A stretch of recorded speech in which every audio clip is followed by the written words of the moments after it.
ng pambansang kapayapaan at pagkakaisa. Kaya muli po, maraming salamat po sa inyong lahat.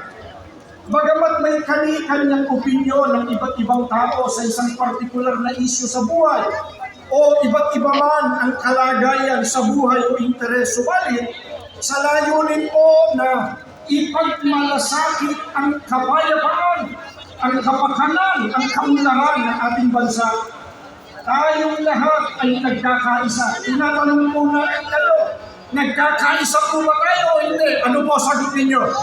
Isa po! Karapatan po nating mga mamamayan ang ganitong pagkilos.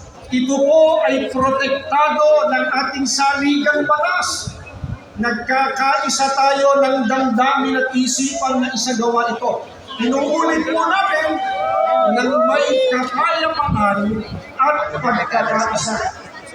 Ito po